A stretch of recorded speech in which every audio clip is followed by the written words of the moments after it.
Bush gave an interview the other day. Who did he give the interview to? Oh, we look at that. He gave it to the new business channel for Fox News. Huh. I wonder what, I mean, if we started up a business channel here, you think the president comes by and gives us an interview? I mean, he's not giving interviews to NBC, ABC, and CBS.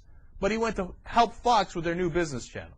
Hey, look, you scratch my back for 6.5 years and protect my ass, and you want viewers to your new channel? Well, as president, I'll come and give you an interview. That's the way it works. We got clips from the interview. He's Bush, so you know it's going to be fun. Here's his first question and answer with David Assman of Fox. What do you think, looking back, your greatest hit was, where you really hit one out of the park, and what do you think your greatest error was? Well, I would rather go, disappointments rather than errors. The biggest disappointment is not getting a Social Security package done, Social Security reform, because that truly is the big deficit issue. I'm sorry it didn't happen. I laid out a plan to make it happen, or not to make it happen, to enable it to happen. People see I was the first president to have addressed it as specifically as I did. I wish Congress wasn't so risk-adverse on the issue. In other words, my biggest error wasn't my error at all. It was Congress's error. Wow. How magnanimous of you. Are you not merciful? Are you not merciful? No, first of all, it was no error.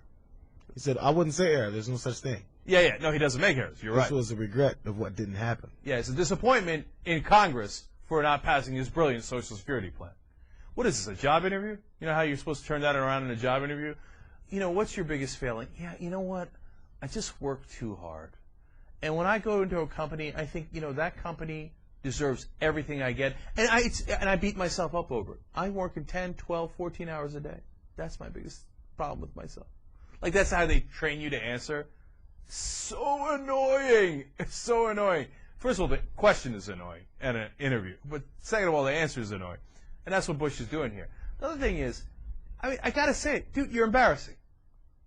The least eloquent man in the whole public sphere.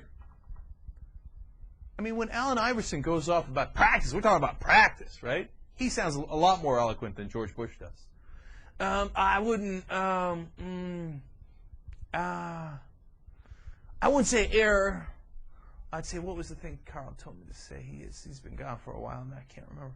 Oh, disappointment. And I wouldn't say it's me. I would say it's Congress. All right. You think it gets better? Doesn't get any better. It gets worse. Clip number 2.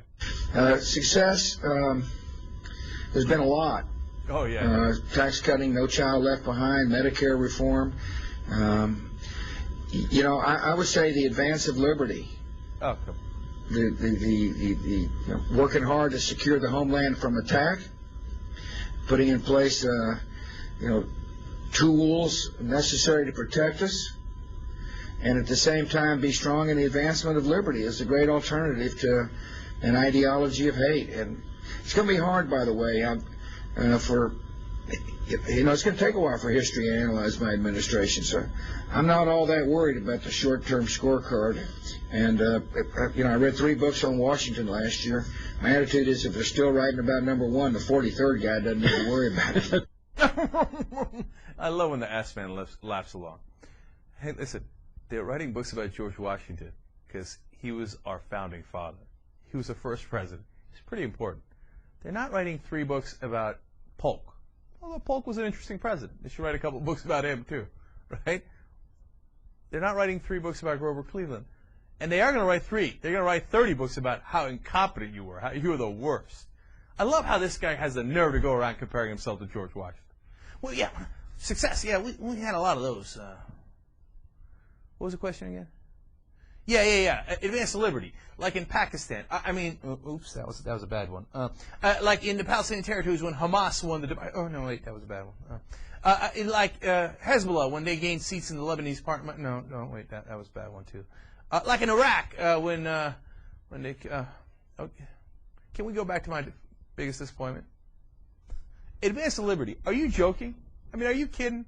I mean, you gotta be embarrassed as you're answering these questions.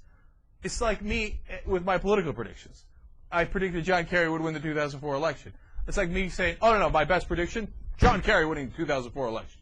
I nailed it. No, but dude, you know you didn't. You screwed it up completely. Okay? I mean, advance of liberty, I've never seen liberty in such a big retreat in my life. And anytime anybody has an election somewhere, Bush comes out and says, I hate it. Hated the results. I'm against it. I mean, Lebanon, Palestine, etc. Who demanded those elections in the first place? Hey, clown, you did. You did. And then in places where they had elections, like Pakistan that we were in favor of, they do a coup, and what does Bush do? He supports the guy who did the coup.